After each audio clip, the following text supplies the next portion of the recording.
Good afternoon, everybody. First of all, I would like to thank all of you for showing your interest and joining this webinar. And I would like to inform you that more than 370 people have registered for this webinar, and but unfortunately, all the people will not be able to participate in this webinar because there is a limit up to 250. So we'll see how many people can join in this webinar. So. Without delaying anymore, let me welcome all our panelists. First of all, I would like to welcome the President of Orissa Economics Association, Professor Bhavesh Sen. Professor Bhavesh Sen worked at Utkal University in Analytical and Applied Economics Department, and he retired in the year 2013. And now he is the President of Orissa Economics Association. Then I would like to welcome Professor Pulin B. Naik, who is a former professor of Delhi School of Economics, and he was also our president of Orissa Economics Association, and he has been a constant source of encouragement for preparing this report COVID-19 and the Odisha economy. Next, I would like to welcome Professor Uday Shankar Mishra, who works at Center for Development Studies, Thiruvananthapuram, and he has also been constantly in touch with us, and he has given us a lot of inputs for revising and improving the report. And next I would like to welcome Professor Keshav Das. Professor Keshav Das works at Gujarat Institute of Development Research, Ahmedabad, and I would like to say that he has contributed significantly for this report.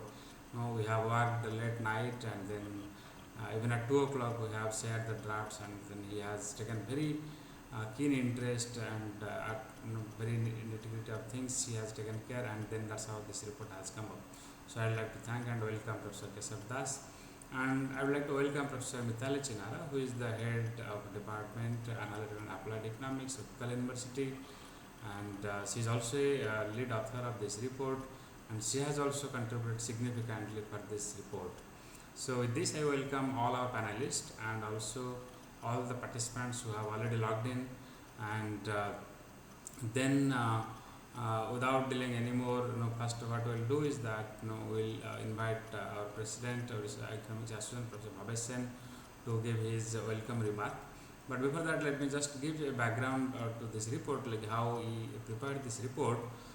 We first wrote an email in the month of April to all the members of Orissa Economic Association, like members of Orissa Economic Association, to provide their input so that we can provide a document or memorandum to the government of Odisha with concrete suggestion how to revive the Odisha economy from mass unemployment, great recession, and then hunger and starvation. So about 27 people replied to our email, and then we took some time to do the growth forecast and the revenue forecast, and that's why the project got delayed, and finally we have come up with this report, and the report has been widely circulated among the members of the Orissa Economic Association. We have also sent this report to the Chief Minister's Office, Odisha, and then we have also sent a copy of this report to the Finance Secretary of Odisha. We have also circulated this to the print and electronic media. So I hope you might have come across, you might have gone through this report, and during this discussion, during this webinar, we'll have detailed discussions on this report. So with this, I welcome Professor Bhavesh Sen, President of Orissa Economics Association, to give his introductory remark.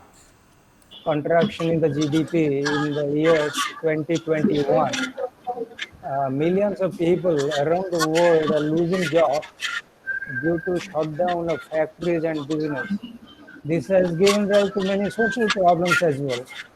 Our movements have been restricted. People are suffering from psychological problems, and that we see in news. The things are happening around. Government are losing revenue and facing severe fiscal crisis to pay even the salaries and to run the day-to-day activities. Our Orissa economy is no different, and from other economies, so in this type of crisis, it is pertinent to understand the nature and magnitude of the crisis and take appropriate measures to revive the economy and save the lives and livelihoods of millions of people.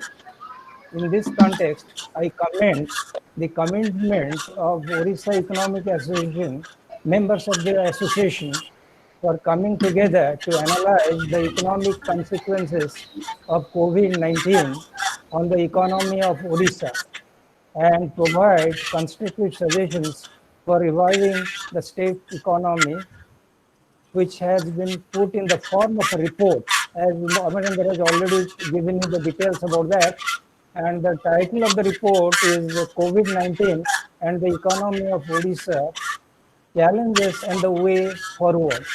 It has 12 sections and covering the following aspects: the state response to COVID-19.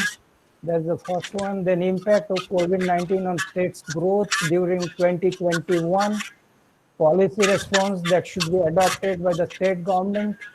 Issues concerning migrant workers and unemployment. Impact on agriculture and allied sector. Impact on industry and MSMEs. Financial exclusion in the state, health and education crisis during the lockdown, and fiscal management during COVID-19, and the role of local governments. And finally, the summary and conclusion. The report consists of those chapters. And I'm sure this document will serve as a policy document for the policymakers, researchers, and practitioners in the development sector. And I congratulate the Secretary of Orissa Economic Association, Dr. Amarendra Das, for doing this tremendous job to compile all the suggestions and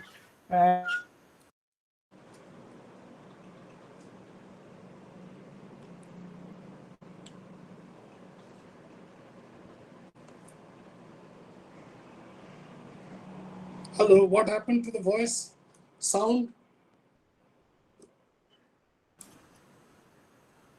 Hello. Hello, Amarendra? There's some problem with the sound. Bhavesh Sarangar sound problem I congratulate the secretary. Can I? So what I was saying that I congratulate the secretary of Orissa Economic Association, Dr. Amarendra Das, for doing this tremendous job to compile all the suggestions of the members of the association. I also express my deep sense of gratitude to all members who were prompt in providing their suggestions for the preparation of this report. Today we have with us Professor Pulin Bihari Naik, former professor of Delhi School of Economics, Professor Uday Shankar Mishra of Center for Development Studies, Professor Keshav Das of the Gujarat Institute of Development, Professor Mitali Chinara of Utkal University, and our secretary of the association, Professor Amarendra Das of Naishar Bhubaneswar, as speakers. The distinguished speakers will discuss on different aspects of the report, after which we'll have an interaction, open session where there will be interaction, and your queries and clarifications will be addressed by the panel members. I hope the discussion will be fruitful to all of us. And now I request Dr. Amarendra Das, Secretary of our association, to carry the meeting forward. So he can take over and do the remaining part of the meeting now. Okay, thank you, sir. Yeah. Thank you, sir, for your introductory remark and for your good wishes. Now I would no, we will not waste any more time. We can directly invite Professor Pulin Naik to speak on the state's response to COVID and also the macroeconomic response that the state should take up. So now I welcome Professor Pulin Naik. So, Amarendra, am I visible and am I audible? Yes, sir. Yes, sir. You go ahead, sir. Yes. Okay. Okay. My dear friends, it's an honor and privilege for me to be here with you. बहुत भल लगुची to be participating in this discussion. It so happens that Omar in touch with me for the past almost 2 months or so, discussing various aspects of the activities of the Orissa Economic Association. This has been his initiative. It's a wonderful initiative. I was always encouraging Amarendra to do something like this. And since the pandemic has clear economic dimensions, it is very much in order that the Orissa Economic Association should have come into the picture and assessed the problem, which we have done with all the coordination of Amarendra, and very nice report, very seriously brought out report has been presented. It has been given to the government. It has also been given to the Chief Minister and the Finance Secretary. Aji Sokare Amarendra also sent me cuttings or images from Dharitri as well as Samaj. So wonderful effort. This is precisely the way economists ought to be considering their role as being relevant in the public sphere as well. I think this is a very important for us to remember, because many of the political economic happenings, they happen and economists that just look at it, people like us, we are teachers and researchers, we don't really interact with people. This is possibly one major instance where the initiative has been taken, and we should all be supportive of it. Now, continuing on, Bhavesh Babu has very nicely given the dimensions, the serious dimensions of the problem with the Great Depression, 1920. Indeed, it is something of that order, and also 2008. That this particular pandemic is clearly having very serious repercussions on the economic well-being of people all across the globe. Not only Odisha reaction. I have been entrusted. I don't want to take too much time. I told Amarendra that we should not exceed 5 to 10 minutes, each one of us, and certainly I will not exceed. I leave the rest to do their bit. But Amarendra had asked me to go over the following two chapters, chapter 1 and chapter 3 of the report. Now, the report is, of course, excellent. Chapter 1 deals with fighting COVID-19. That is the first chapter. Now, it is a broad, there is a complete lockdown. ସେମାନେ ଦିନେ ଦି ଦିନ କି 5 ଦିନ ପର୍ଯ୍ୟନ୍ତ କାମ କରିପାରିବେ, ଗୋଟେ ମାସ 2 ମାସ ସେମାନେ କେମିତି କ'ଣ କରିବେ, କିଛି ଇନକମ୍ ଯେତେବେଳେ ନାହିଁ, they have to return to their home. So you had this scenes of people, ଗୋଟେ ଲୋକ ଯାଉଛି, ତାଙ୍କ ସ୍ତ୍ରୀ ଅଛନ୍ତି, ଦିଟା ଛୋଟ ପିଲା ଅଛନ୍ତି, ଉପରେ ସବୁ ବସ୍ତା ଧରିକି ସେମାନେ ଗାଁକୁ ଫେରୁଛନ୍ତି. They are walking 1,000 miles, 1,000 kilometers, 1,200 kilometers. I live in Delhi. I saw reports of some Odia boy coming from Maharashtra, se cycle bichara korikiri Jajpur jai chale asra 1700 kilometer. All of these things were totally unnecessary, and we should accept where we have done wrong. And I think the biggest powers that be, they did not foresee this problem. And what is more, when the problem continued, the wrong kind of instructions were given. People were told not to return to their village. And if they were found on the highways, tanku instruction koragala, they'll be beaten up by the police force. So what I'm saying is, this was a complete breakdown of the social contract. This is a very serious issue that we noticed. But luckily, I want to say that when it comes to Orissa, luckily, the management of the problem has been reasonably good, in fact, much better than most states. So we have to take comfort at that particular fact. So with that, I have taken a lot of time, I think. I'm sorry about it. So I conclude. Thank you, Amarendra. Amarendra Musarili. Thank you, sir, so much. Thank you. Then I think we should directly move to Professor Uday Shankar Mishra. Sir, you can start now. Yeah, thanks, sir. Good afternoon, friends. Let me first say that I am pretty happy and pleased to be part of this endeavor. And it is Amarendra's own push that I have been here, and being part of it is really a pleasant experience. Let me begin by acknowledging the fact that this kind of such documentation is not merely that it's a good initiative, it's actually a prerequisite to have an informed intervention strategy on one hand and prioritization on the other. Because this kind of documentation sets a model of exercise that should be done by academics otherwise.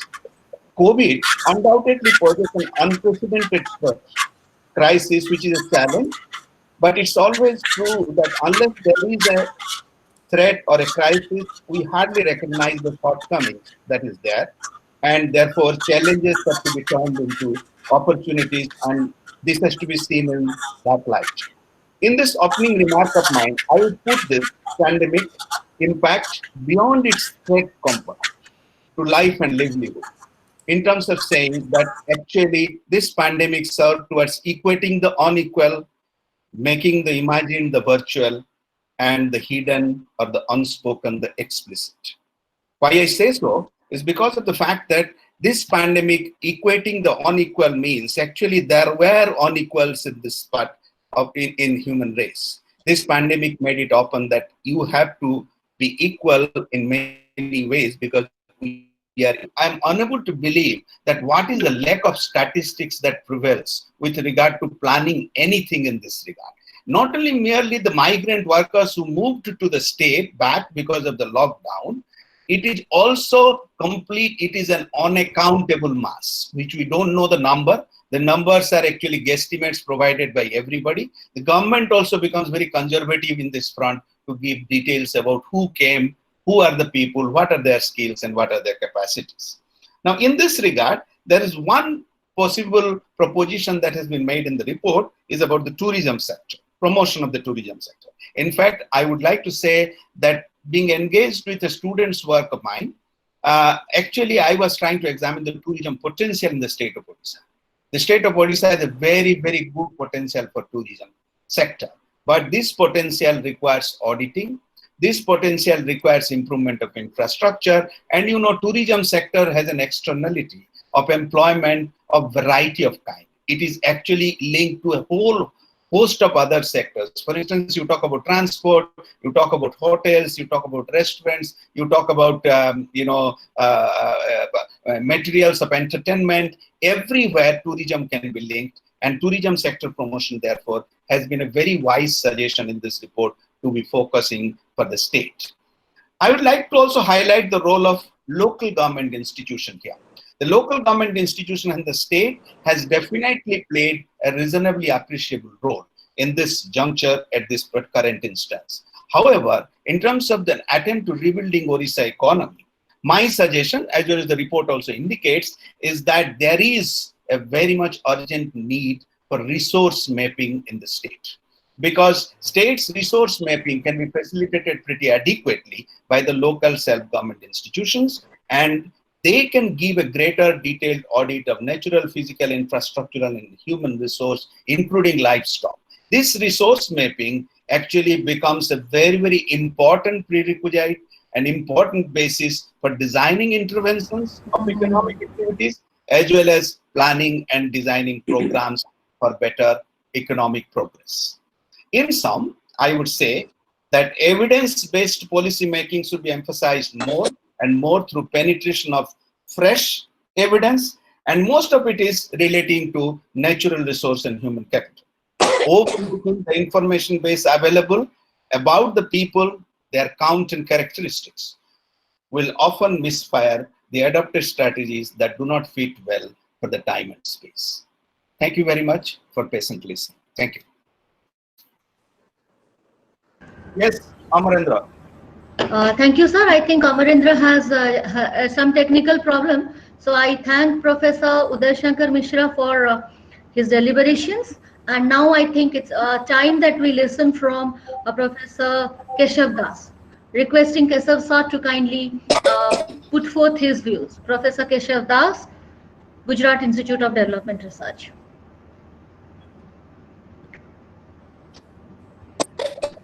Kesav sir, are you there?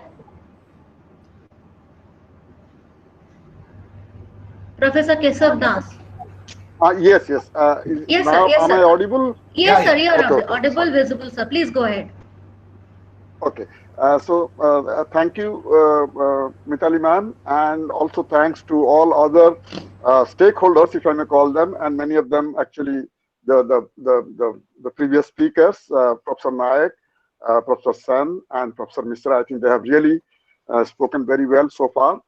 And as you know that this is also, though this report we have sort of placed it on the website, I still think there is enough to improve upon, and that's probably the main reason to hold this webinar.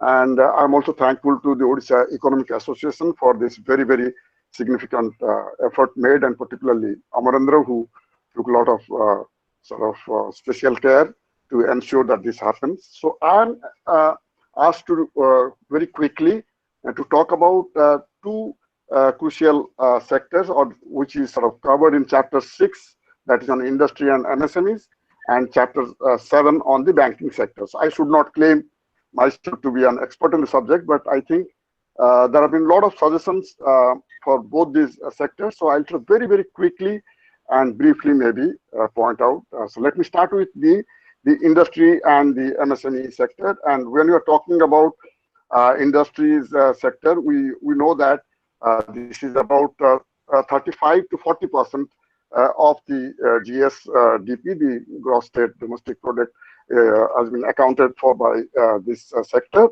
broadly. And within that, if you are talking about the larger contribution, it often obviously comes from the mining and the mineral based activities.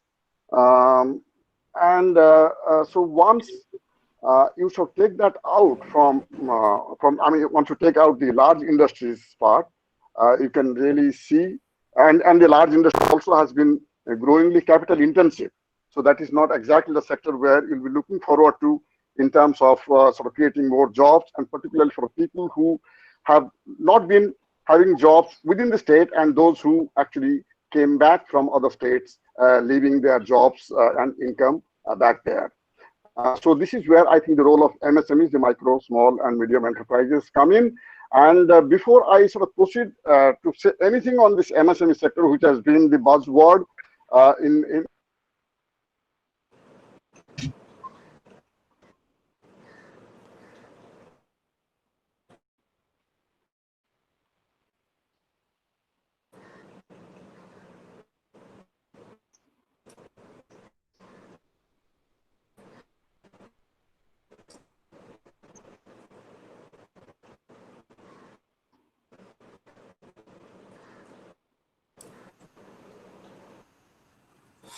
My audio is not coming.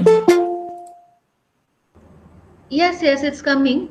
But Kesav Das, Professor Kesav Das is not audible. He was in the middle of his deliberations. Yeah,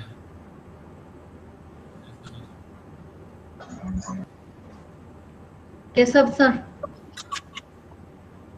Kesav sir, ଆପଣ ଶୁଣିପାରୁଛନ୍ତି ଆମକୁ?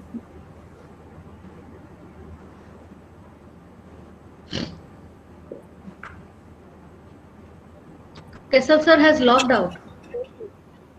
Oh, okay. ତାଙ୍କର ବୋଧେ କଟି ଯାଇଛି. Maybe like the problem I face.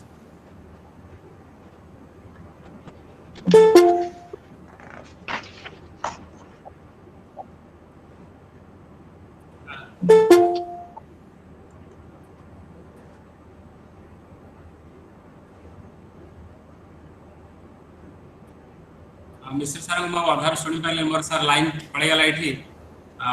ଆଚ୍ଛା। ତେଣୁକରି ମୁଁ ଅଧାରୁ ଡିସକନେକ୍ଟ ହେଇଗଲି। So I took over and requested Kesav sir to. Yes, thank you. But one good thing I am now observing, after I got disconnected, now I am able to process the request of others. Yeah. Now A lot of people. So what should we do? I think I think you can now start. Okay, then we can ask Kesav sir to come back again. Yes, we can do that. Yes. You start the discussion. I am just connecting to Kesav sir over phone. Yes, yes, yes. So very good afternoon to one and all present. Revered professors present here. I feel really privileged to have got this chance of speaking in this webinar in the presence of such erudite professors. And being a part of this entire process, of course, the lead has been taken by Amarendra. I would give the, if not the whole, the major part of the credit goes to Amarendra for putting forth this report, taking the initiative, and kind of giving us the push and shove. Sometimes the push sometimes gets to shove in doing our jobs in a timely manner, and reminding again and again. So I am required to speak on two issues. One is on the migrant labor, and the other one is a little bit on. So Professor Mishra has already spoken about the health sector, but I will talk about the Odisha context, a little bit about that. So coming to migrant labor issue it's a major problem of this entire COVID-19 situation. It has been Pulin B. Naik has spoken about it. Professor Uday Shankar Mishra has also spoken about it. So migrant labor, in this report, we have said that we expect around 20 lakh migrant labor to come back to Odisha. By now, we don't have and there has been questions on where from we got this figure 20 lakhs.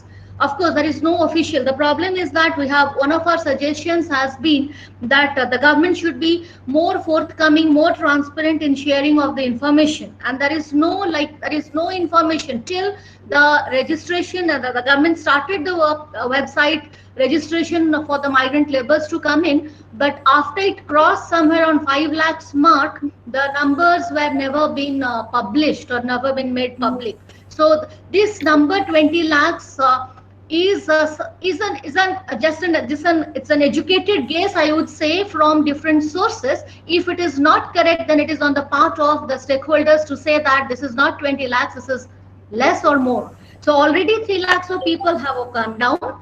And when we talk these 3 lakhs of people, we're talking about their livelihoods. They have come back. This is as I have time and again said, these 3 lakhs of people who have already come, and today itself there are some people coming from Dubai, and there are this migrant trains are also supposed to reach today also. So the number is going to go up in near future. And the thing is that there are two aspects of this migrant labor. One is that this labor, this will be in a state of flux, in the sense that some of them might be willing to, might be interested to go back to the place of work once the situation becomes somewhat normal. Because in the first place, we must remember that these people left the state because of a lack of a livelihood which they would like to pursue or they would like to take up.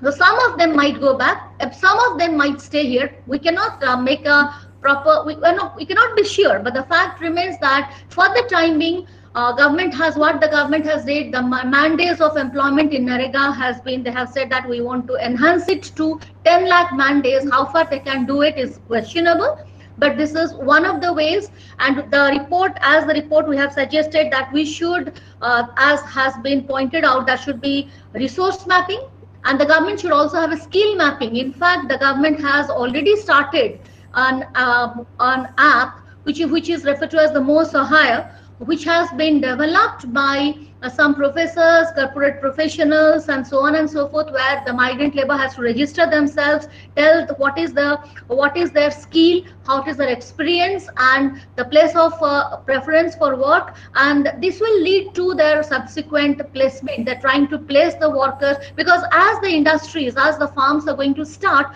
they are going to look for work, and there are people who are also looking for work. So to bridge this kind of gap, this app has been developed, and the app is being pursued by the government of Odisha. It's a good step, I would say. But apart from all this, also in the report we have said that we have to talk about rural industrialization, food processing industries, resource mapping. After resource mapping, typical to the situation at the panchayat level, there has to be some cluster development of industries, rural industries, small industries, micro industries, and where these people also can get employment.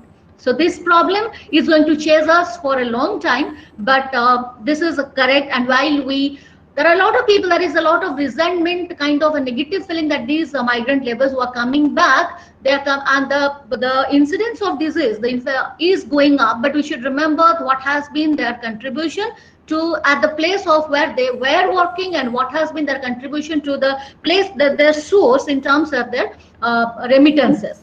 So moving on to our health sector, Odisha health sector is characterized by a low public spending, inadequate health workforce, difficulty in service delivery, and also the supply chain management. All these are problems. And we are a state where officially 1/3 of the population is below poverty line, and we have 2/3 of the population which belongs to the scheduled tribe category, which has got multiple levels of deprivation. Now the question is that this pandemic, what it has done, it has pointed out the shortcoming of our healthcare structure, and it points out that we need to spend more on healthcare, and the public spending on health, which has been hovering around 1.3% of GSDP, it has to be gradually moved up. And what more, 2/3 of the resources of the public spending must be given to primary health care. Now, when we talk about the comprehensive primary care, what is important is that primary health care has to be revved up. And what we say is that what is more important is that the diagnostic facilities at the district level and below district level, let's say at the block level, has to be revved up in order to contain this pandemic. This is we should not think that this is the pandemic, this is the once and for all kind of a situation. We will not see any such kind of a situation. Gradually we see that the virus attacks are becoming more and more frequent. But in the health front also, with our limited resources, Odisha government has done marvelously well, in the sense that it has declared COVID-19 as a disaster, and it has the first ever, if I'm not wrong, the first ever exclusive health COVID hospital was started in the state of Odisha. Now we have around 34 COVID hospitals with 5,493 beds as per the government estimate. The government also says that it has established 14,795 medical centers in 6,798 gram panchayats, with a total of 6,28,000 and 686 beds. This is what the government has done, and this is no doubt it is a good effort, but still a lot of way has to be covered. If you come to education, I would say that when schools, colleges, universities were all of a sudden closed down, like for example in Utkal University, we suddenly closed down from March of 16th. Though we have started, the university has reopened, we have not admitted the students. Students are not coming back.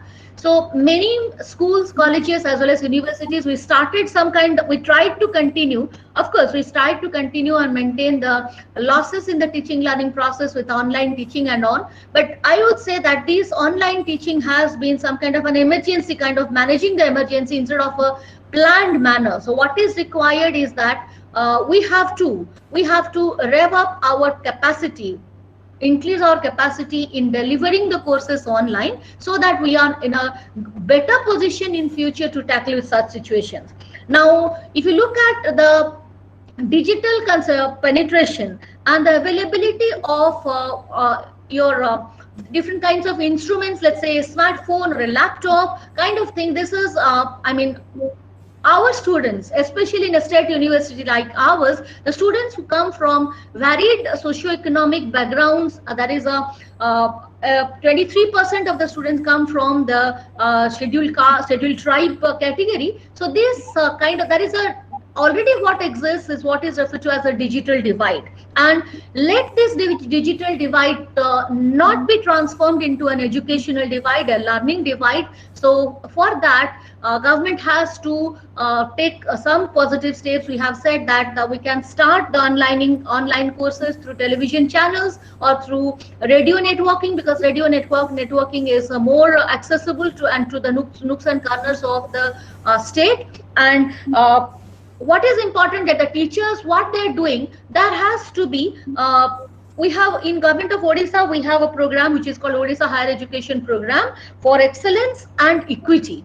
So this equity aspects, in order to fulfill this equity aspect, what the infrastructures in colleges, at the college level, at the school, at the university levels, has to be proper. It has to be properly, it has to be enhanced, and what more, the teachers have to be given a hands-on training in order that they are able to deliver these courses. What they are doing is initiatives from their side, but that should be a concerted effort, because under this OHEPEE, which I was talking about, a World Bank supported program, we are trying to enhance or build up the capacity of the teachers.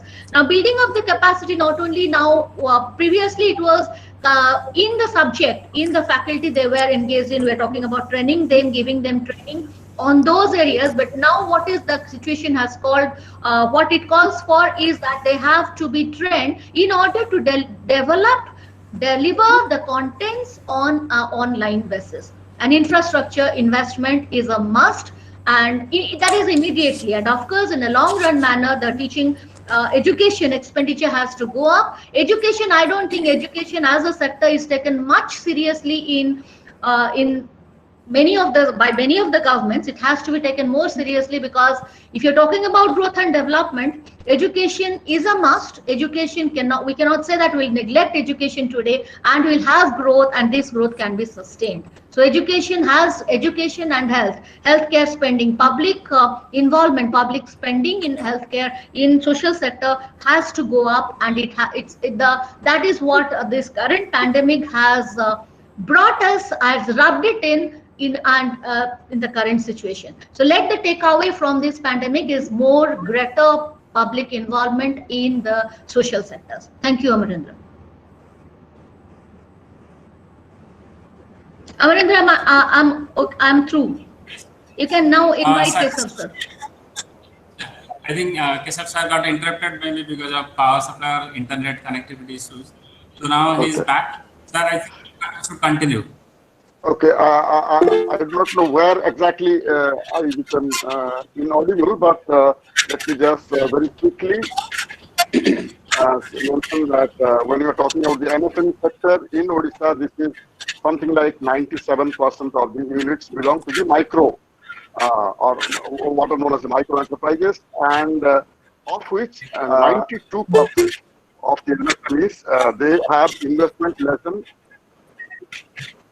rupees 5 lakhs, and above 90% sectors, and more than half of these units are based in rural areas. So you are actually talking about extremely small units. When you are talking about the MSMEs, you are talking about units where they are sort of starving of a variety of resources, particularly physical infrastructure, and a very significant infrastructure which is really required is electricity to the enterprises.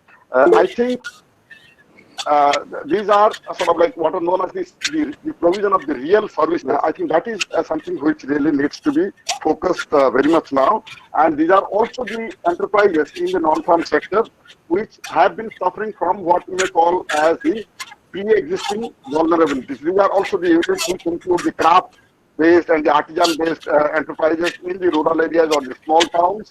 So we have actually already we have a problem of the MSME sector that because of their informal nature, they are not able to access a variety of state support, and on top of that, there are issues relating to raw material prices, and of course, the whole question about finding a new or a better market for their products. I think so. This is where I think we really need to make our investment with or without COVID-19. One of the first things that probably we must sort of do is to kind of create a kind of a resource mapping, if you like, what kind of subsectors.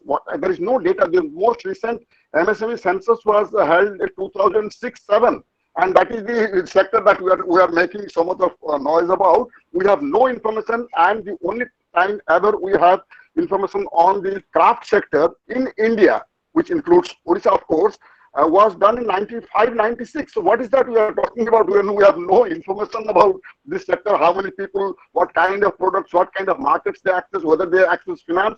So I think this sector really needs, and I think Odisha must show the way by actually going in for a detailed census of these enterprises, and for which actually I have sort of made some suggestions, what I call as the cluster grid and all that. So I'm not getting into details of that. So these are actually a variety of ways by which you get an idea about the status of the sector, also what kind of challenges they face, and only then you can sort of like reorient your supply side whatever interventions that we are talking about. It is not just a kind of a loan from the bank, and we also know what kind of how much was accessed from the Mudra scheme, for instance. And I would really like to see that maybe the state government sort of makes an inquiry into these sort of issues of why a large number of micro and small enterprises in the state have not been able to access the finances which are available through the Mudra scheme. And so what I'm trying to say is very often we get bogged down with issues like some kind of a financial support, let's say working capital support, for instance. We think with that the problem is solved, but then you are dealing with a variety of like products, for instance, for which there is a raw material crisis. Whether the entire raw material base, which are also like derived from, let's say, from the nature, whether they are sort of forest products, whether they are sort of animal products, whether certain kinds of minerals, metals. So all these, so whether these are the raw materials, whether we should really think in terms of creating a raw material bank. So those are the kind of support we are thinking of.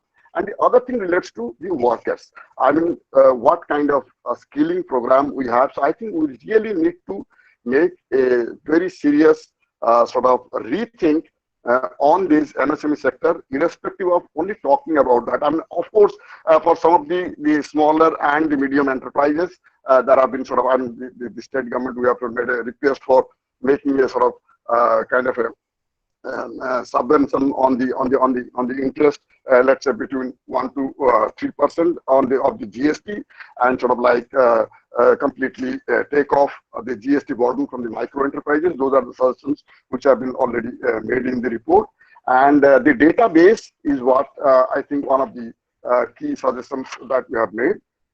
And from there, so I will just very quickly maybe just mention a little bit about how some of the Asian countries, like for instance Japan, like for instance Thailand, Malaysia, how they have actually dealt with their own what you call the micro and very rural or artisan based sectors. They have gone in for what is known as the OVOP and OTOP models, about which I have slightly discussed in the report. The one village, one product, or the one tambon, one product approach to the micro and small enterprises, wherein you are not just talking about the manufacturing of a product on the basis of a certain local skill. You are actually talking about packing.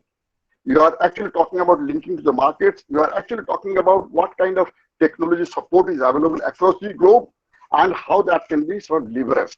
I think we have completely missed out on we have been very kind to the maybe the micro or whatever the artisan sector, but I think that is the sector which really needs, and I think that is where a large number of the migrant workers who have come back, and yesterday I saw it is something like more than 5 lakh workers have returned, and many of them could be unskilled or semi-skilled. I think there is a huge scope for them actually to engage in terms of taking advantage of their own skills that they might have learned from other states, and also what we could do in terms of engaging them in our kind of local spaces.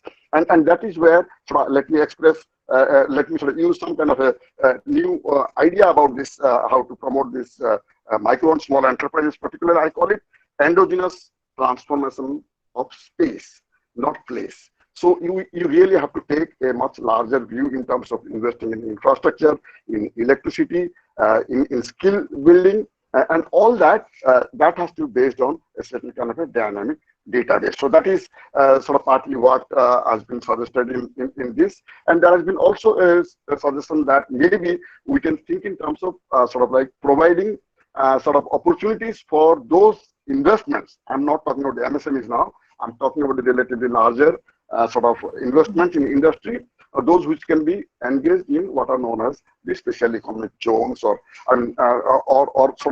whether we are thinking in terms of rescaling the space in terms of providing certain very high value adding activities. That is where again we need to rethink. So these are the sort of very quick suggestions. And coming to the banking sector, I should not take much time. Very, very quickly, we know that there has been huge like it's a very skewed distribution when it comes to the bank branches. 50% of the bank branches are serving 82% of population in the state, and the same is the case with in terms of the inter-district distribution of bank branches and ATMs. There has been a definite disparity in them. So these are also sort of going to very deeply affect people who have come back to the state, or those who sort of like, particularly it will affect the productive sectors, because you do not have the access to banks or bank services. And the other much worrying factor, which is sort of very much highlighted in the report, is the declining, for a fairly long time, a declining credit deposit ratio, which is the most recent data shows about 39%.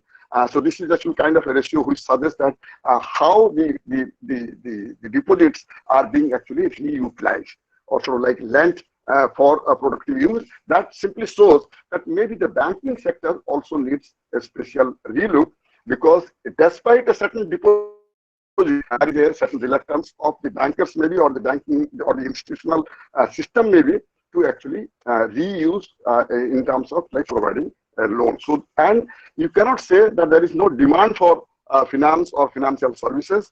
And if I may just make a sort of a cursory remark, the whole number of scams which took place, I don't have to name them. There's a long list of scams.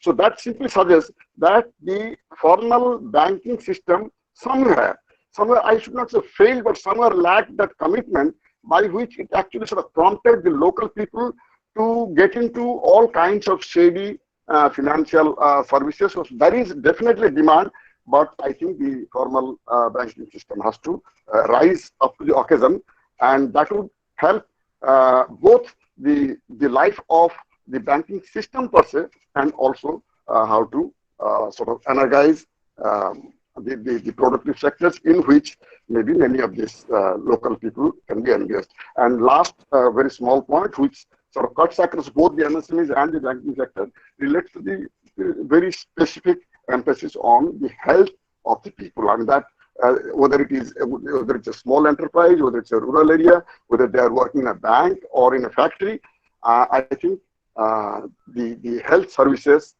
probably need to give them the maximum emphasis. And it is not just enough to talk in terms of like sort of gearing a certain part of the MSMEs to produce certain kinds of PPEs or certain kinds of masks. And I don't think that is just the solution. I think it has to be made much more proactive and much more inclusive.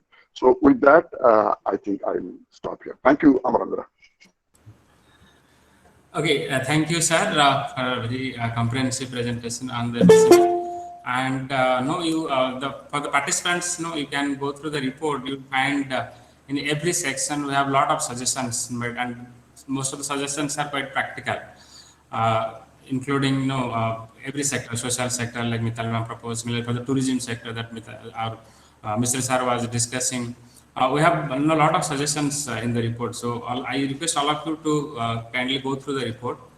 And then, so my job is basically to talk about the macroeconomic impact, like how this COVID-19 is going to impact the growth of the state.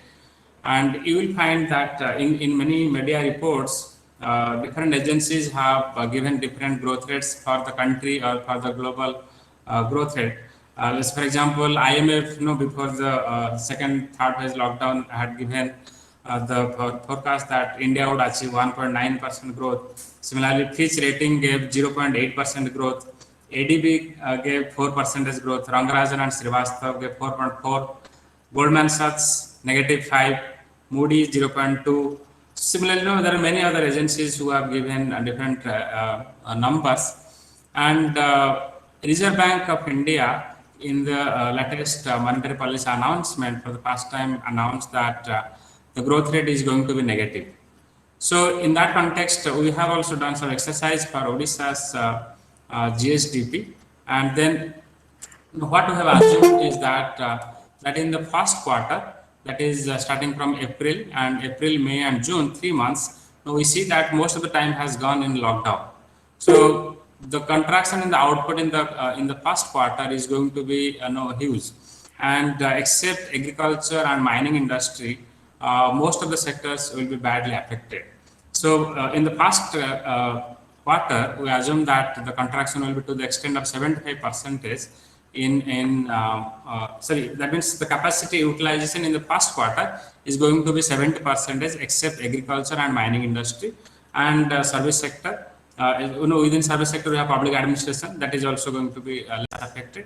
But other than that, most of the sectors can only utilize the 75% capacity. In the second quarter, the situation would improve, even if there is COVID and the numbers would increase. But we assume that the economic activities will continue. So many industries can use the capacity up to 50%. And then in the third quarter, they can improve the situation. And then so we are assuming that towards third quarter, economic activities may become little normal, but then there would be no positive growth. And in the fourth quarter, we are assuming that some economic growth may be recorded. So overall, Odisha, we are estimating that Odisha would witness a contraction of output to the extent of -13 to -16.6. So you can see today, some media people have reported that our estimation shows that Odisha's GSTP would contract by 13 to 17%. That is first thing. Now, if output contracts, what is the immediate implication? The implication will be on employment, both in organized and in unorganized sector.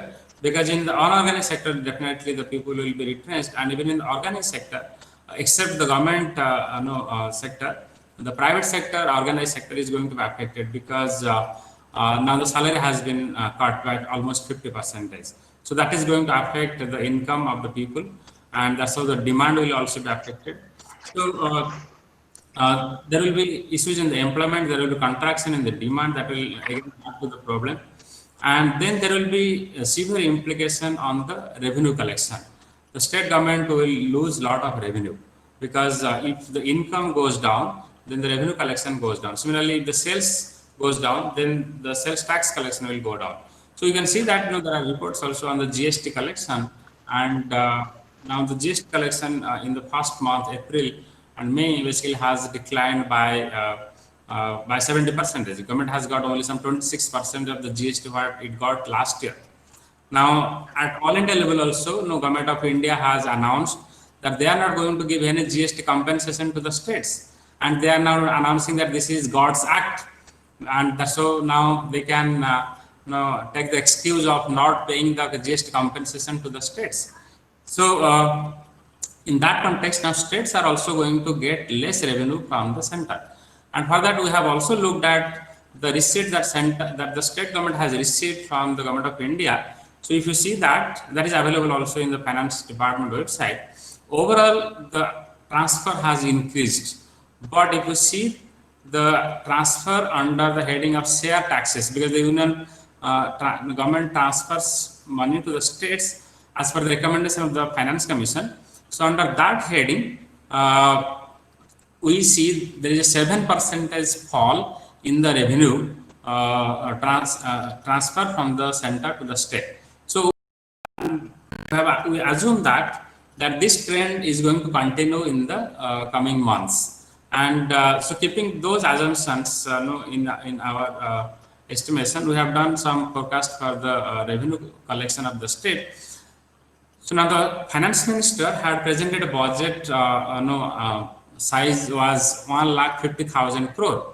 And now if government is going to spend that much money, then the revenue will really fall short. And we are estimating that the revenue shortfall will be about 11,313 crore. So that is only in the revenue deficit. Now coming to the capital expenditure, because there is also a capital. So if you add both things, both revenue and capital expenditure, and if government wants to keep that budget size of 1,50,000 crore, then the state will have to borrow about 35,763 crore. And we also argue that the expenditure by the state government should not reduce at all, because if in such a time the private expenditure is going to fall, and it is only the government expenditure that can keep the demand constant or at higher level. So in this case, budget should not contract at all. Budget size should remain at least 1,50,000 crore, or it should increase. So if that is the case, then state will have to borrow 35,763 crore. Now the finance minister, Government of India, Nirmala Sitharaman, has given some extra fiscal space to the states, and she has allowed the states to borrow a little extra, because earlier the Finance Commission had allowed the states to borrow only 3% of the state GSTP. Now Nirmala Sitharaman has announced that states can borrow up to 5% of the GSTP. So what we assume that this is not going to be sufficient, because if the state borrows 35,763 crore, then this is going to be 6.3% of the GSTP. And if our estimates go correct, that means if the GSTP falls by about 13% or by 17%, we are assuming that the contraction of the GSTP is at least 13%. In that case, the debt GSTP ratio will be about 13%. It will be about 8%. So which means whatever Nirmala Sitharaman has announced that states can borrow up to 5% of GSTP, that is not going to be sufficient. So it has to be at least 8% of GSTP. So for that, now we are suggesting the state governments that the state government should immediately write a memorandum to the 15th Finance. And the best part is that the 15th Finance Commission is already in office. So they have not yet shut down their office. So the state finance department or chief minister can submit a memorandum to the 15th Finance Commission as well as to the Government of India and ask for a completely relaxation of the FRBM norms for at least 2 years. Because this year fiscal situation is really bad, and next year also we don't know what is going to happen. Since the borrowing burden will be there this year, the next year also it will be difficult for the states to comply with the FRBM norms. So that's why at least for 2 years, the FRBM norms should be relaxed for all the states. And along with that, we are also arguing that now the states will not be also borrow too much. Even if they borrow say 5% or 6%, now that is not going to be sufficient because the requirements are really huge. So in that context, many economists have also argued that now the Government of India can monetize some part of the deficit. That means government can print money. It can ask the Reserve Bank of India to print money, and a part of this benefit should also be shared with the states, because states cannot definitely ask the RBI to print money. So central government has to ask RBI to print money. And now this part, so usually whenever money is printed, that goes to the union government only. That benefit is never shared among the states. So we are arguing that now in such a situation, this is extraordinary situation, so this needs extraordinary policy interventions. And that is why the state government should write to the Finance Commission as well as the Government of India that they can monetize some part of the deficits, and the benefits should be transferred to the state based on a formula, not discretionary. It has to be a formula, because again, when you are giving benefits to the states, if you leave it on a discretion of the union government, then some states will get more and some states will not get anything. So that is our argument. So these are basically the macroeconomic situation and the fiscal situation. Now coming back to the local governments, what we are arguing is that now we have seen that Naveen Patnaik, our chief minister, announced that our sarpanch should get the power of the collector, and that power of course is confined only to the management of the returned migrants and managing the quarantine centers and announcing a shutdown in the panchayat level. So that is the power that has been given to the sarpanch. Now what we are arguing that in future the number of disaster is going to increase only, and we have seen that the disasters are now increasing. It could be natural disaster, it could be health disaster, or many other disasters. So when we want to handle the disasters in the most effective way, the local governments will be the most effective entities. So we are arguing that now the panchayats should be empowered with more funds, functions, and functionaries. And in Odisha, we have seen panchayats do not have any capacity. They do not. In fact, one panchayat executive officer works in 2-3 panchayats, and they do not have any other manpower to spend the money that they get from the State Finance Commission and the Central Finance Commission. So that is why now the state needs to transfer all the power that has been given in the 73rd and 74th constitutional amendment to all the panchayats as well as the urban local bodies. Now, along with that, what we are demanding is that the panchayats and urban local bodies should also have a contingency fund for managing the disasters. Now, at national level, we have a national disaster relief fund. Similarly, we have at state level a state disaster relief fund, and for that, the money comes from the Union Government of India, and then that formula is basically given by the Finance Commission. So, in similar fashion, now all the panchayats and urban local bodies should also have a disaster mitigation fund. So that can help the panchayats basically to respond to the crisis very effectively and promptly. So these are our recommendations in the report. I think with that I will conclude, and now we can open the floor for the discussion. But I think if I before I leave the floor open to for the discussion, may I request Bibhu Prasad Naik? I think he is already there. I had seen him. He's basically in Hyderabad, and I was interacting with him yesterday. He was the person who was involved in helping out our migrant workers who were working in the brick kiln in Andhra Pradesh. And so he has helped many migrant workers to come back to Odisha. So probably he can share some of his experience, like what difficulty the migrant workers are facing and how the government has responded. Can I ask Dr. Bibhu Prasad Naik to share his thoughts, if he is already online? Yeah. Yes. You can keep your camera on and start speaking. Yeah. Sorry, am I audible? No. Yeah. Yes, you are audible. Yes. Yes. Right. Thank you for this. That will be from the we are discussing. Suppose. So that is something which, yeah, I think this issue of migrant workers has been there all over. We have been experiencing, we have been getting informed about this from the media, like in different places. So maybe I think let's keep this discussion to the report as is suggested. Maybe this is something that can be discussed in some other occasion. That's what my submission will be. Thank you so much. Okay, fine. So then we can leave the floor open. Rajesh Mahapatra. Rajesh bhai, would you like to speak something?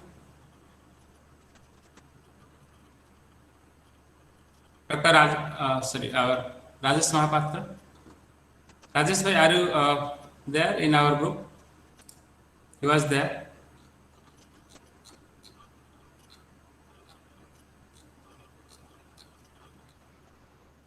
Rajesh bhai, can you unmute yourself and ask? No. I think it has gone up very well. Okay. Am I visible? Am I audible? Yes. No, fantastic. Congratulations. I did read through the report. I think you put out on such a time span, a commendable effort. I think this is just that's what I would assume it to be. It will keep getting revised as we go along. And probably the best part is we cannot say today when we can say that we have had the final word on the report, right? We don't know how the crisis unfolds. So, yeah, I think we'll be looking how one goes forward. I think, I put out in the chat box what Kesab Babu said and what Mitali articulated. I think in what both of them have said, we have got a fairly credible framework to look for answers to the question that is uppermost in everyone's mind as to how do we get out of this mess. I think there are some nice seeds of thought out there. They need to be fleshed out. They need to be worked upon more. I understand you have submitted this to the government. I hope that there is more discussion on those things, and there's a lot more fleshing out that happens in the time to come, so that what you get is a more tangible sort of very innovatively designed, what Mithali had earlier articulated as a reimagining the rural landscape. And Dr. Kesab Das saying that, if your way out is going to be getting these small and medium enterprises up and running, then you've been saying it for too long, and you have not been doing anything, including mapping. The last point I would like to say, now it has become a little fashionable to talk about skill mapping. Okay, I think we need to kind of do that, but I think it is time we mapped livelihoods, because they are at serious risk. I think there needs to be a significant paradigm shift in our approach vis-a-vis that aspect. Thank you. I think that should be all. Excellent work. Good luck as it goes along and works along. Thank you. Okay, thank you, Rajeshri. Okay, now can we take some questions from the chat window? So there are some questions directly to Mithali ma'am. That should government stimulate demand side policy also? Because I think government try to stimulate supply side more than demand side. I don't know exactly what Vignesh or Sahu wanted to ask. That is his question, I could see. There's another question on MSCME sector. Sir, as because of lockdown, MSCME sector may not get proper marketing opportunities to sell that product and earn low income. They might be unable to pay the bank dues, which may lead to rising NPA. So these are two questions I can see.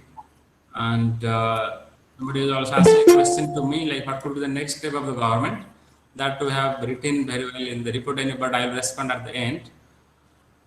And those are different from the present situation. The natural disaster did affect certain geographical areas, so it was simpler to prevent loss of life. But COVID is different in its scope. It affects everyone and every sector. So it is not only containment, but also mitigation, which is necessary. This is where the government has to look for out-of-the-box solution. Then Devanand is asking Atmanirbhar Bharat package by Government of India, whether it will be effective. And yeah, so these are the questions. I think probably, somebody has also asked about the migrant workers. The efforts being made by Odisha government to deal with the problem of migrant workers through is highly commendable. The greater challenge that remains ahead is how the state is going to provide employment to such a large number of unskilled workers in immediate future. I think we can again. I think all of you probably can ask, can respond to all these questions that has been raised in the chat window. So probably we can start with in the reverse order, starting from Mithali ma'am. Yeah, there is a question like stimulating demand. I think the government is already doing it. The government, when that money transfers, not only the state government, money transfers are made to the people through DBT, and not only from the state government, the central government is also doing some money transfer to the accounts of people. This is basically demand stimulation, and demand stimulation and supply. As a student of economics, they are not separate from each other, rather they are complementary. If you stimulate demand, supply you will automatically take up stimulating, and if you give them livelihood, when you take care of livelihoods, provide them with income, naturally demand will be stimulated. So these are not either or kind of a situation, rather they are complementary, and the government is already doing it. To what extent it is doing and what extent it will be successful, how long it will take, like we talk about the lag, that is to be seen, and it has to be done. Of course, it has to be done. If you take up livelihood, demand stimulation will automatically happen. Okay, now Keshav sir can respond. Uh, Thank you, Rajesh Babu, for that very interesting point about your suggestion about mapping livelihoods. I think that is partly, to an extent, addressed in the cluster grid that we have suggested. That is a, or what you call is kind of creating a social statistics framework. So I think yours is a good idea, and maybe we need to discuss more on that.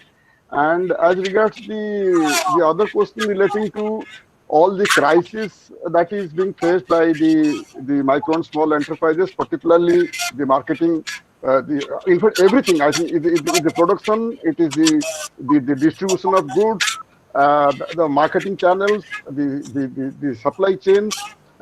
All these things have been very badly hit, and there have been, and if you sort of see the MSME package, which is part of the Atmanirbhar scheme of the central government, there has been some suggestions, which sort of the MSME, if you see the MSME portal, so they mentioned that to sort of moratorium period be extended up to 6 months, and during that time, the credit rating of the unit should not be downgraded, and sort of also not to declare these enterprises as NPS at least in the coming 2 years. And as I also mentioned about the subvention of the up to 3% of the loans, but then.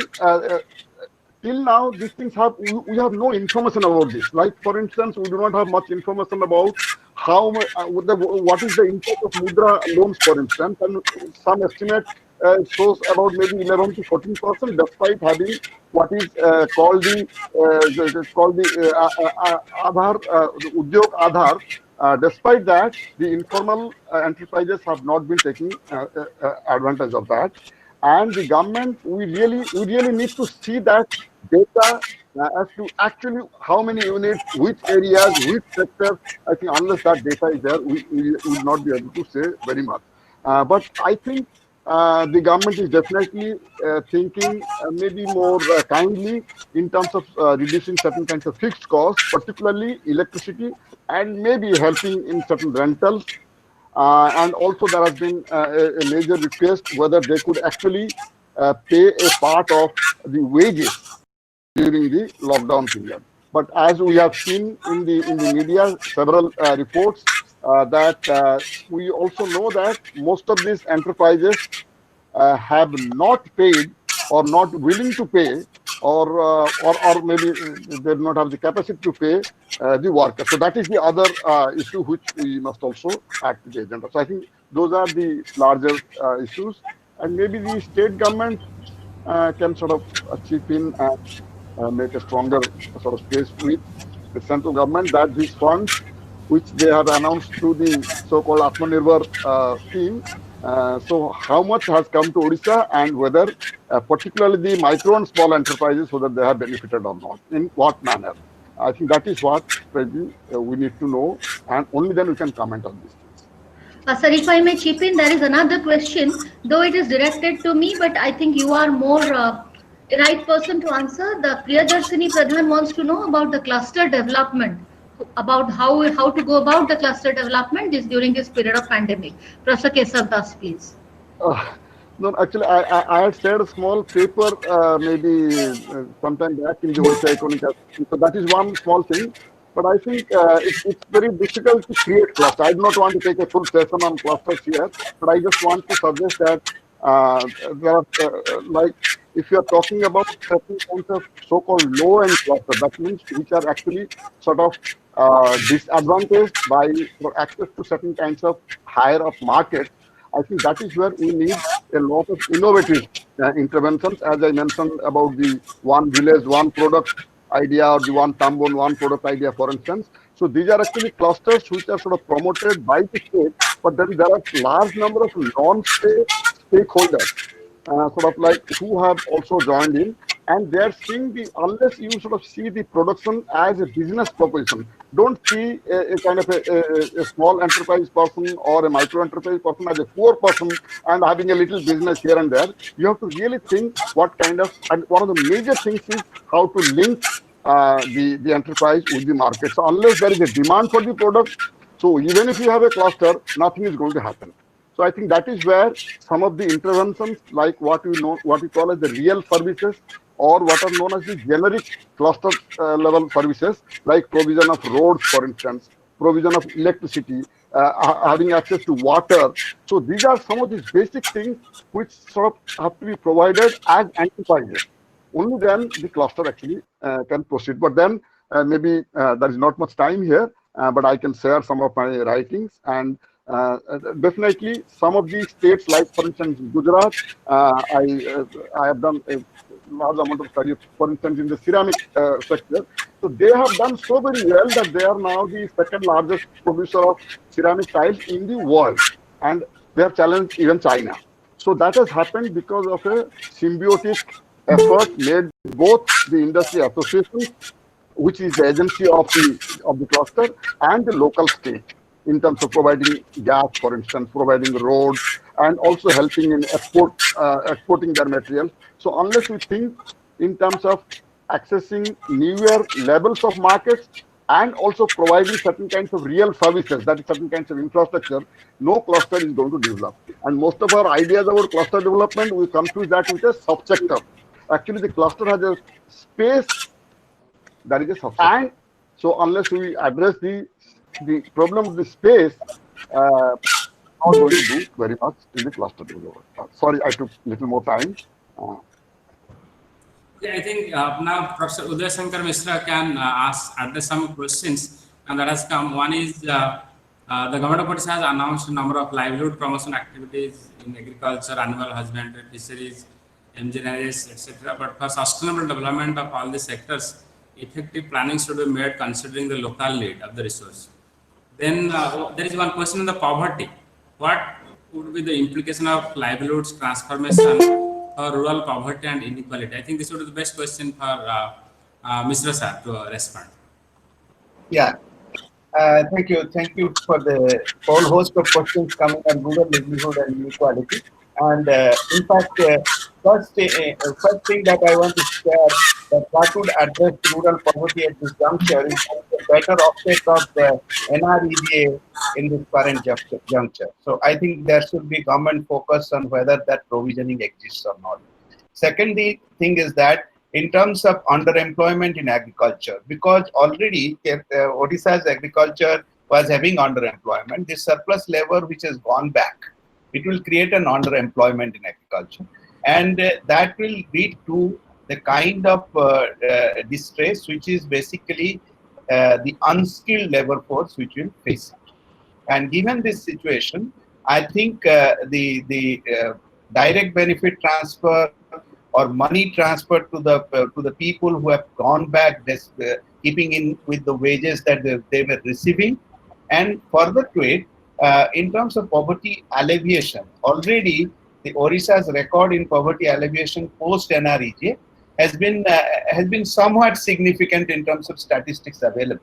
However, this current situation might make things worse or alter it oppositely, in the sense that it will give rise to people without wages and employment opportunity being squeezed. So the only aspect that government can think of addressing is that it is the rural livelihood structure with LSG promotion of activities of small sector in the points of where these people are can be the only solution. So the planning can be learned from other states. For instance, if you look at, as Keshav was rightly telling, that in terms of resource mapping, when we talk about, it is not merely skill resource mapping. It is basically the natural resource mapping, the advantage regions of it to be actually identified, so that a particular enterprise can be located. And this could be an attempt by the government, where I was speaking, I was actually largely focusing on the fact that we are missing on the research mapping information. The information database is very, very scarce, and therefore nothing can be designed without an evidence-based attempt. Thank you. Thank you, sir. Now, Professor Pulin Vinay, and there is a very interesting question, like how do you define the present economic condition? Whether this is a stagnant economy, like we talk about stagflation, deflation, recession. So, what would be the right term to be used at the present situation? I think Professor Kulin Naik would be the right person to respond to this question.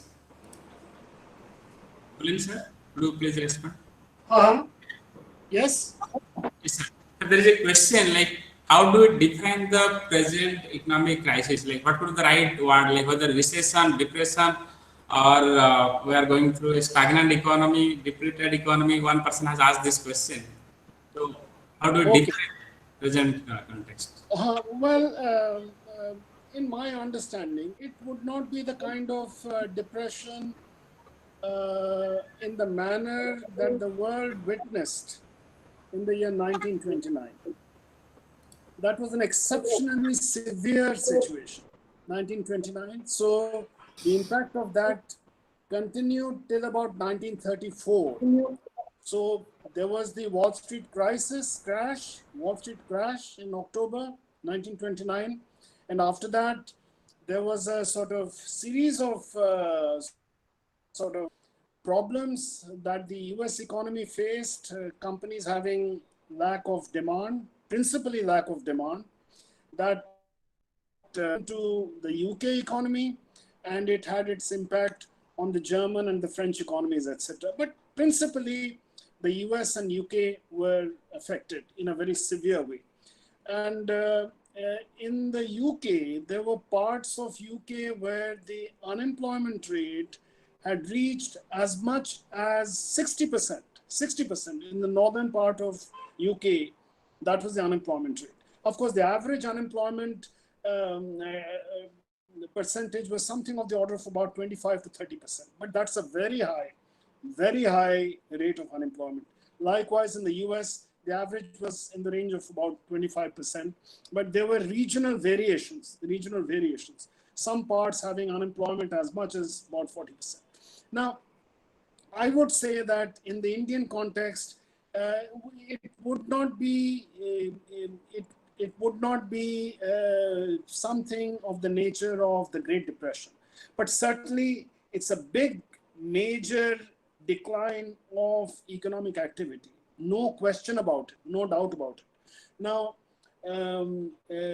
the drop in state domestic product, you have it to be about 13 to 16.7%. That's the range. You are saying that is the likely drop. Now, in the context of the country, there are various estimates that have been coming. And there are some estimates. There is a World Bank estimate which talks about over the full year, the drop in GDP is expected to be about 3.2%. That's the World Bank figure, okay, in the current fiscal year, now current financial year. And there are other estimations also. Now, a lot of these estimates are more like guesstimates. They are more like what is feeling. I'll not name the individuals, but I've come across very reputed economists of India, of the country. Here and there, they have written in the public fora also, somebody picking the drop in GDP of the order of about 10%, some even talking about in excess of that. All of this means a very serious and severe drop in economic activity, but still I do not think it would amount to something like the Great Depression. That's my own personal sort of feeling. Certainly a recessionary kind of thing, and certainly a decline in demand, no question about it. But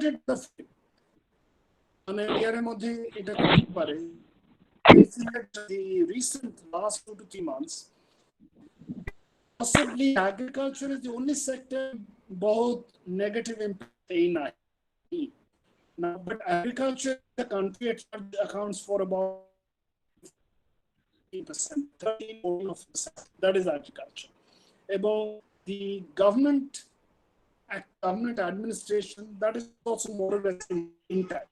If you look at the other two major sectors, the three ways: agriculture, industry, service.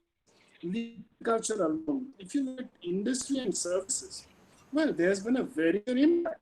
For example, start with services now account for 57% of GDP. ଆପଣ ମାନେ ଦେଖନ୍ତୁ ଧରନ୍ତୁ restaurant industry, ଗଲା 2 ମାସରେ ସବୁ restaurant ବନ୍ଦ. Hotel industry, ସବୁ hotel ପ୍ରାୟ ବନ୍ଦ. If you look at the transport, the country went in for a lockdown, total lockdown. Buses were not flying, planes were not flying, planes were not flying. The entire transport sector purapuri bomb. Purapuri transport infrastructure purapuri bomb. What does this say? This says that there's been a complete stoppage of all economic activity. It is the service sector. Industry dekhiwa. Industry, you probably know that even before it started, the Indian economy was already undergoing decline in the pace of growth. All know. I mean, to be the 9% rate of growth which the Indian economy experienced during 2005, 8% growth rate went down. And then the Indian economy slowly picked it up by about 2011, 2012. Again, we were doing reasonably well. The growth rate had touched almost 8.9%. Tapore, the Indian economy, as we all know, the growth rate went down, but it was still in the range of about 7.5% or thereabouts. In the meantime, the growth rate of China had declined, as some of you will recall. Now, what does this say? What it says is that the Indian growth rate at that particular point in time was reasonably good. It was among the faster growing major economies of the world. So we could take satisfaction in that. But then came 2016, Taparam and demonetization. That suddenly put the growth rate down. You know, Dr.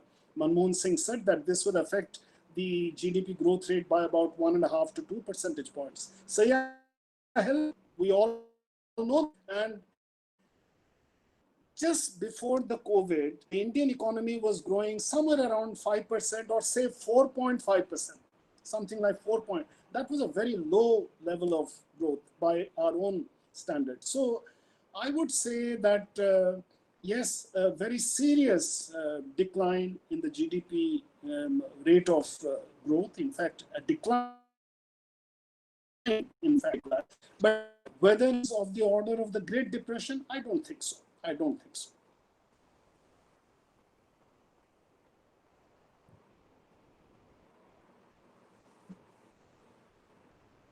Is it? Amarendra, unmute yourself first. Yeah. Okay. I'm going to say that this connectivity issue which is noise asunutla. Whatever I was saying, could it be heard? आगु सुबुथला sir केनो टिके रहिला interruption रहिला मझे मझे टिके break हे होतला. Acha, I'm sorry about that. ठीक है sir. Okay, I think now we have with us Professor Sarvanarayan Mishra from OUAT. I think he will be the right person to speak on agriculture, like how the agriculture sector is going to be affected and what should be the policy measure that can be taken by the government. So Professor Sarvanarayan Mishra from OUAT. Sir, please unmute yourself and Okay, good afternoon all. This is my privilege to be here. To answer the question of Amarendra, actually agriculture sector is the least affected among all. You all know that in industry sector, in all the other sectors, there are negative growth. But in agriculture, the growth rate in current year is also 4%. It's more than the previous year. Also, in the first lockdown, am I audible? Yes, sir. Yes, sir. So actually, just after the first lockdown, the supply chain was somewhat affected. But when agriculture was back to the mainstream, and then initially the perishables were somewhat affected. Perishables like milk, fish, poultry, flour, even fruits and vegetables. But later on, it has been seen. That was the wheat procurement session. This year, the wheat procurement is one of the highest. That is means 34 million ton. Even it surpassed the previous record, 2000 even 2000, more than 2018-19. And the overall food grain sector, we have more than 290 million ton. This is also one of the highest. So because the farm operations, those have been managed, the marketing channels are restored, the procurement operation accelerated, although delayed. So far as the income effect on the demand is concerned, actually there was some loss of demand in the hospitality sector, in the hotels and restaurants, but those also can be those also compensated to some extent through public distribution system, but in this era, Government of India has declared also so many reforms.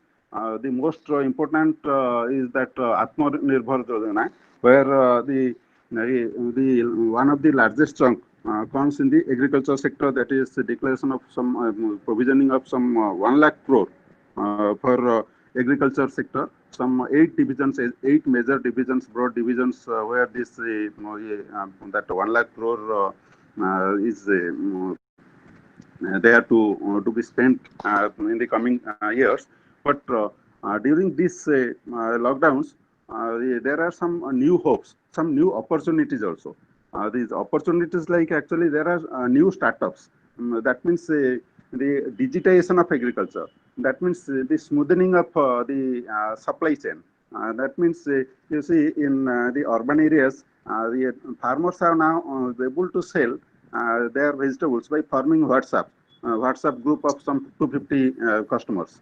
Also, some new startups, because both Government of India and Government of Odisha, they declared some favorable policy for investment in agriculture. You might have known the name of NinjaCart.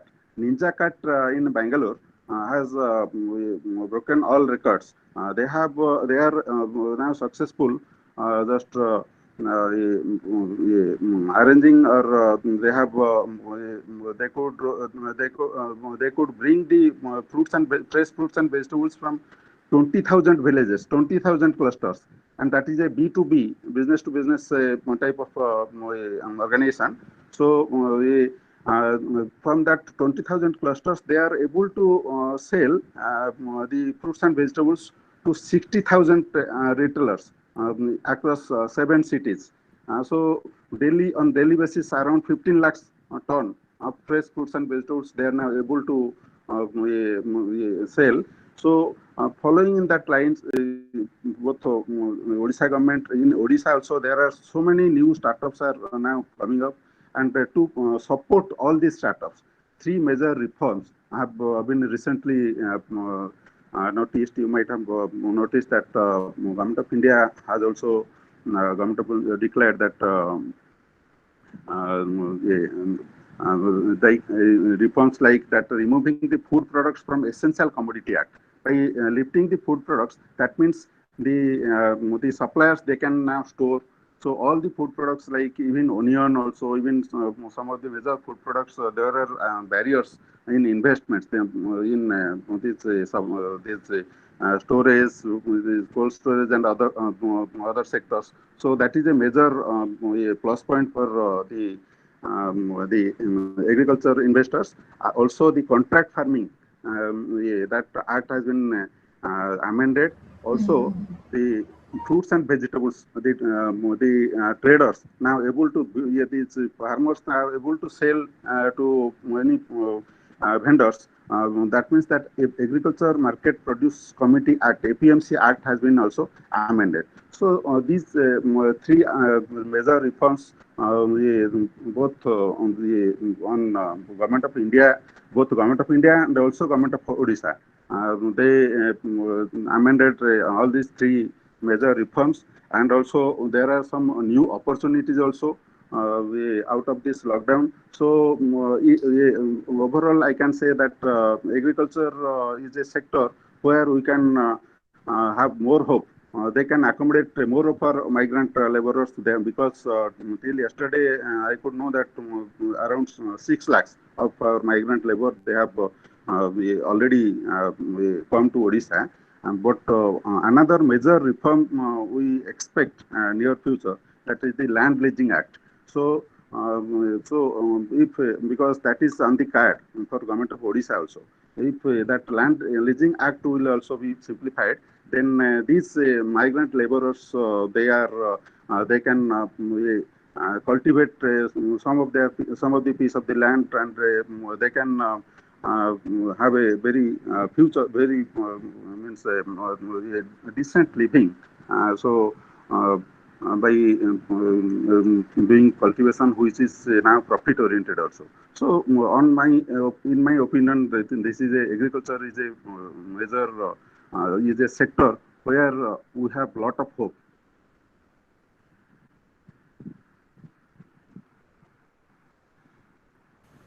Thank you very much. Yeah, thank you very much, sir, for giving a very detailed picture of the agriculture sector. Now I would invite one of our senior professors, Professor Nirmal Chandra Sahu. He was also the former president of Odisha Economics Association. He is available, and he's now in Australia. And he was also the person who has contributed significantly to this report. So I request Nirmal sir to speak a few words.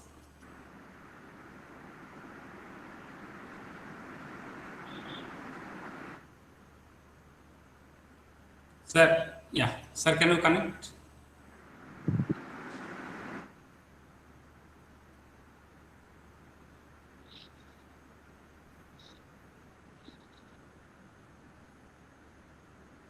Nirmal sir, can you listen to us? Is it audible to you?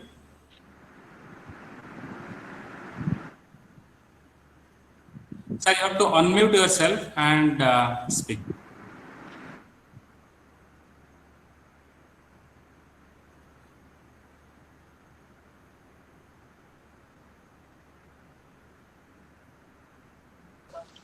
Am I heard there?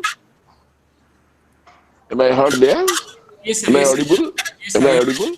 Yes, sir. Yeah. I'm sorry I couldn't listen to much of the webinar because of the odd timing, and I couldn't join properly. From the part that I have listened so far, you have done a tremendously valuable effort for the state, and it will be a good record for the state to follow the kind of suggestions that you have given, or the Odisha Economic Society has given. But from the discussion that I have listened, I have 2-3 things to tell. The first is, well, we call it a depression. We call it a depression. There is no doubt about it. The extent of depression may be less than what it was in the Great Depression, but we call it a depression caused by a certain external kind of a phenomenon, a health crisis, a public health crisis, but we call it a depression. The second is that we must come back to the situation that we were in when the crisis came. Meaning it was a shutdown kind of a thing when we started to perceive the problem. We must go back to that position and then can think of moving ahead. And there, relocations, etc. are necessary. And as I heard, agriculture could be an absorbing kind of a sector that can help us, and we must concentrate on that. The third thing that I should say, that in the state government, who is the health advisor is not very clear. Meaning the health expert doesn't come very often in the kind of bulletins that come. Therefore, I suspect maybe administratively and politically things are decided rather than So maybe there is a necessity for the right kind of advice from the health experts in the state. So far as your mobile, meaning migrant workers situation is concerned, well, it is a challenge for the state to accept them, provide them a kind of an employment. Maybe we can't restore the kind of economic well-being that they had, but they should have the minimum. That kind of an effort that we should make. Well, right now, thank you very much for your kind invitation to me. But I'm glad that you're quite active and could bring in so many big people for the state. Keep doing good work for the society. Thank you very much. Thank you so much, sir. Thank you, sir. And thank you also to you, because even you are in Australia and you wrote so much for this report, and you are also connecting to us. So thank you so much, sir. Thank you very much. Thank you very much. Thank you. Okay. Now I think you should wind up, and so before we conclude, now what I would like to say is that. Of course, the members who have joined, see, about 370 people had registered to basically join this webinar. But I think the Google Meet probably doesn't allow many people to join. That could be because of the bandwidth issues, because many people do not have that much fast internet connection. So that could be one of the reasons that after we saw the number 130, I think we had reached number 133 probably. That was the highest number. So after that, I did not get any request, but people are now just sending me messages that they tried quite a lot to get into this webinar, but they could not. So that could be because of the bandwidth problem. But however, we have recorded, I think, large part of the meeting. So we would be sharing, and we will be basically uploading this video on YouTube channel, and I will be sharing this YouTube link with all the people who are registered for this webinar. And then, okay, again, I would say that this is the beginning. We do not know and how the crisis will unfold. And so there would be also a lot of critics to this report, because they would say that how did it get to these numbers, your forecast, all these things. There would be a lot of questions. But I would say that this is a beginning only, and this is a starting point. Okay? And so we can have more debate and discussion on this, and I think all of you can share this report with all your colleagues and friends. And again, I would also request that if many of you who have logged in are not member of Orissa Economic Association, can become, and so that the association becomes vibrant. Because if the good people join in the association, then the association becomes more vibrant. See, for the report, if even I would say that now only 27 people have contributed, but we have 670 people who are the life members of the association, and they are very much well placed. So if they have contributed significantly, we could have come up with a much better report. Okay, and it would have been a very good study for the state. The state government can take it very seriously.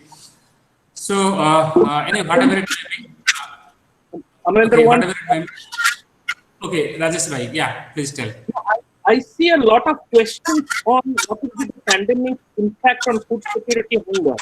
You could tell them that we have a very lively discussion coming up. On this Saturday, we are discussing food security at Odisha Alochana Chakra. Yes. Because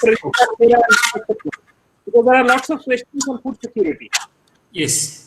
Yeah, so people can attend that. Every Saturday now we are having another webinar organized by basically Alochana Chakra, which is basically led by Rajesh Mahapatra. So I request all of you to join that. Again, so coming back to the association thing, now, so this is the beginning. I think all of you, if all of you join the association, then mutually all of us will be benefiting. So with that, I'd like to thank all the speakers, all the panelists, who took a lot of time and basically who contributed to the report, and then who have spoken very well on different issues. And I think looking at the speakers, there was so much of excitement among the people, and so 370 people had registered. but I am very disappointed that all of them could not join. I was expecting at least 250 people can log in, but they could not log in. I am getting a lot of messages. Okay. So I would like to thank the president of Orissa Economic Association, Professor Bhavesh Sen, for being with us, and Professor Pulin Naik, Professor Udayashankar Mishra, Professor Keshav Das, Professor Mitali Chinara, and all the participants who again participated in our discussion. Sarvanarayan Mishra, Professor Nirmal Chandra Sahu, Rajesh Bhai, and Bibhu Bhai again has to speak something more in future. So, and most importantly, the participants, in large number they have come in, and then this is how now we have almost completed 2 hours, and then still we have 77 people in the webinar. So thank you so much. I think with this we should conclude. Thank you. Thank you very much. Thank you. All the best. Thank you, everybody. Thank you so much. Thank you. Yeah. Thank you. Thank you.